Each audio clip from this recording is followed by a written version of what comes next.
श्री राम ने रावण के इस पांडित्य को पहचाना था। मृत्यु के अंतिम पलों में रावण जब युद्ध भूमि में पड़ा था, तब श्री राम ने लक्ष्मण से उससे ज्ञान लेने के लिए कहा। रावण के 8 वचन नीति शास्त्र के उत्तम वचनों में गिने जाते हैं। यही वजह है कि रावण को लक्ष्मण का गुरु भी कहा जाता है। वही लक्ष्मण जो रावण की मृत्यु के लिए पल प्रतिपल यत्न कर रहे थे, उन्हें रावण ने ये गूढ़ ज्ञान भी दिया। ऐसा कहा जाता है कि ये 8 बातें गीता के ज्ञान की ही तरह महत्वपूर्ण हैं। इन 8 बातों में जीवन का संपूर्ण ज्ञान छिपा हुआ है। श्री राम ने लक्ष्मण से कहा था कि रावण के प्राण निकलने के पहले फौरन उनका ज्ञान हासिल करो। जब लक्ष्मण रावण के पास पहुँचे तो रावण ने कहा कि यदि तुम एक शिष्य के नाते आए हो तो मेरे चरणों के पास बैठो। सबसे पहले गुरु का सम्मान करना सीखना है। रावण ने इन 8 वचनों को सुनाने से पहले लक्ष्मण को ये बताया कि अच्छे कर्म ही मनुष्य जीवन की पूंजी है। अपने कर्म पर ध्यान रखना चाहिए। जितने ज्यादा से ज्यादा अच्छे कर्मों को धारण किया जाए, जीवन उतना सफल होता है। एक बड़ा बुरा कर्म आपके सारे अच्छे कर्मों के परिणाम खत्म कर देता है। इसके बाद रावण ने राजनीति शास्त्र की इन 8 बातों को लक्ष्मण के सामने रखा। अपने सारथी, द्वारपाल, रसोइये और भाई से कभी दुश्मनी मोल नहीं लेनी चाहिए। ये आपको कभी भी भयंकर नुकसान पहुंचा सकते हैं। इनका साथ और विश्वास हमेशा बनाए रखना चाहिए।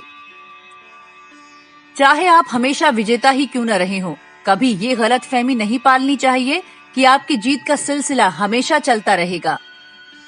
हार के लिए तैयार रहना और उस समय क्या करेंगे के लिए भी विचार करना चाहिए।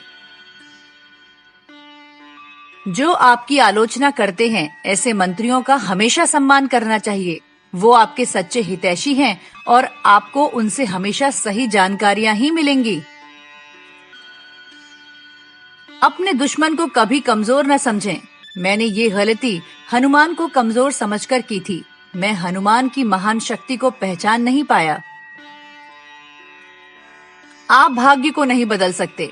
कभी इस बात का गुमान नहीं पालना चाहिए कि आप सितारों की चाल को बदल देंगे। हमारे साथ वही होगा जो हमारे भाग्य में लिखा है।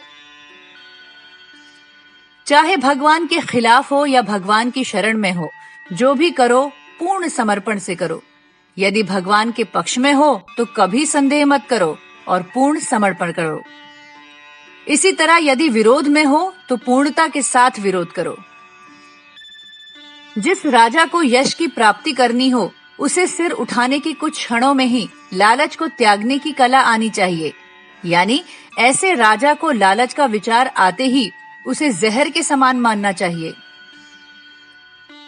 राजा को किसी के साथ भी छोटे से छोटा अच्छा काम करने का मौका नहीं चूकना चाहिए।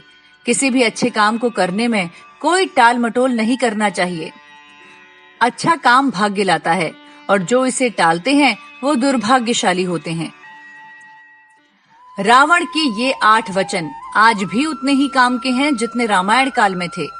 रावण के नकारात्मक पहलू के बावजूद उनसे ज्ञान लेने की भगवान द्वारा दी गई प्रेरणा ये भी बताती है कि आप अपने दुश्मन और बुरे से बुरा काम करने वालों से भी कुछ सीख सकते हैं या उनके सकारात्मक पहलुओं को जान सकते हैं।